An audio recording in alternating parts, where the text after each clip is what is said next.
In this Elden Ring Shadow of the Erdtree video, I'm going to be giving you some tips on how to beat Rellana Twin Moon Knight. This is probably the second major boss you'll do in your DLC playthrough, and she can be found in Ensa's castle. So right off the bat, one thing you may be missing in this boss fight is that you can actually summon two different NPCs if you look closely in front of the door, Dryleaf Dane or Needlelight Lida. However, I recommend only summoning Lida, as I think her attacks are stronger, and if you summon both of them, Rellana's HP is going to be scaled very high. So the key to this fight is to have a lot of patience, because Rellana has a lot of moves where she has a very long attack string, and she kind of baits you into thinking the attack string is done, and then it has a whole other combo.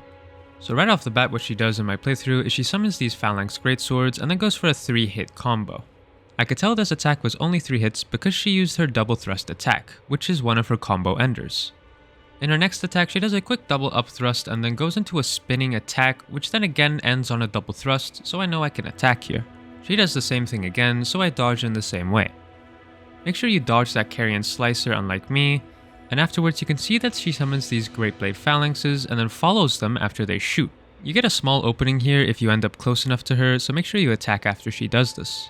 The next combo she does showcases another one of her combo enders, which is a quick sweep attack. You can always attack after she does this. And a few combos later, we can see that she does her spinning attack combo string again, and then this time ends with her double slash. This double slash can be a bit tricky because sometimes she'll do 2 in a row as a combo ender, and sometimes she'll only do 1. The trick is to see if she did that double slash fast. If she does it fast, then she's only doing 1, but if she did it slow after her last attack, she's gonna do 2.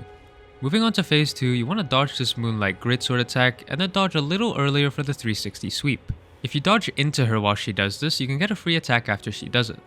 She will likely light her swords after this, which is the start of phase 2, and you want to dodge out of this because it can damage you.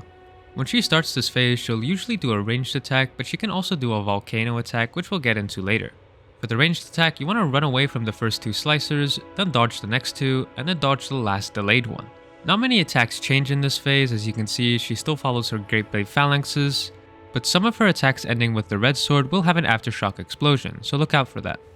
Moving on to her killer move of phase 2, she'll drop 2 moons in a big AoE and then plunge to the floor. You can either dodge or jump these. I found it easier to dodge them, and when you dodge them, you want to dodge at exactly the time that the moon hits the ground, otherwise you're going to be too early.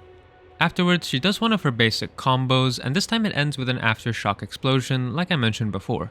And after that, she does a combo where she does her double slash very fast, so I know there won't be another one and I can get an attack in. This next whirlwind attack I didn't really dodge, but you can pretty easily run away from it since it doesn't have much range. The rest of this fight is pretty much the same combos, except for the end where she does her volcano move that I mentioned before. She can also do her Moonlight Greatsword attack again, so make sure you don't get caught off guard by that.